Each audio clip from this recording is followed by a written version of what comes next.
Daar's iets wat ek al hoe meer begin raak sien in hierdie lewe. Nie in groot gebeurtenisse nie, nie in dramatiese oomblikke nie, maar in die klein goedjies van die lewe. Daardie klein oomblikke wat ons so dikwels kan miskyk. Ons lewe in 'n wêreld wat groot oomblikke vier, die groot suksesse, die groot besluite, die groot deurbraak.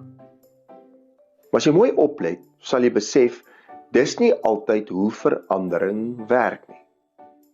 Daar is talle self-help-boeke wat dit eintlik bevestig. Dink maar net aan The Tipping Point. Daar leer ons dat verandering nie altyd skielik begin nie, dit bou stadig, stil, onsigbaar in klein konsekwente oomblikke op tot iets skielik kantel. In die boek Atomic Habits sien ons jy word nie verander deur een groot besluit nie, maar deur klein gewoontes wat oor tyd ophoop. In The Power of Moments ontdek ons sekere oomblikke, alhoewel dit baie keer klein is, dat dit meer gewig dra as wat ons besef. Maar is ook waar van geloof. En ek dink ons mis dit. Ons wag dikwels vir groot oomblikke, terwyl God dikwels besig is in die klein momente. Dink bietjie daaraan. Wat 'n verskil maak 'n kort gebed in die oggend, 'n sagte woord in 'n gespanne gesprek, 'n besluit om nie dadelik terug te kap, terug te byt nie. 'n Oomblik waar jy net stil word en sê, Here, ek is hier. Dit voel dalk klein en nietig, maar is nie noodwendig klein nie.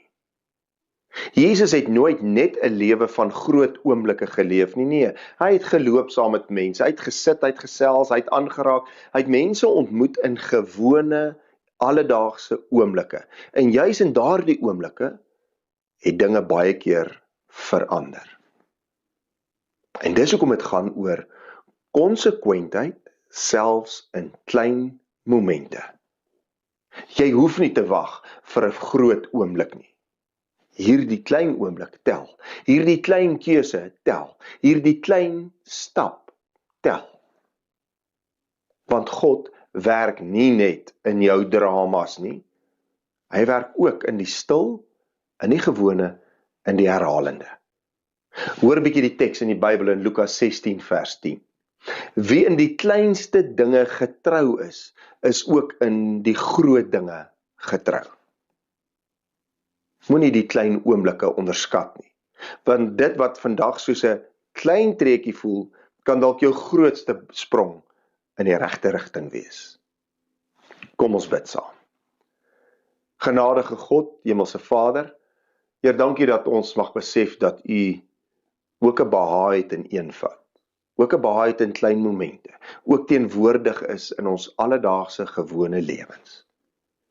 Here, maar help ons dat ons ook konsekwent U liefde in klein momente sal uitleef. Want ons weet as ons getrou is in daardie klein momente, sal ons getrou kan wees in die groot momente. En help dat ons hierdie getrouheid in klein momente ook sal deurleef in ons alledaagse lewens. Gee ook dat ons U nie sal miskyk in klein momente waar U teenwoordig is nie, waar U hand eintlik deurbreek in die tyd. Here, want juis in daardie klein momente, 'n konsekwentheid daarvan, kom daar dikwels groot veranderinge. Ons bid dit alles in Jesus se naam alleen. Amen. Dankie dat jy vandag weer ingeskakel het hier by die kerk aanlyn. Indien dit vir jou moontlik is, jy weet al, deel hierdie evangelie met ander. Dalk het iemand daar buite net nodig om agter te kom, om nie net op groot momente te fokus nie, maar juis in die klein oomblikke konsekwent sy liefde te leef. Tot 'n volgende keer.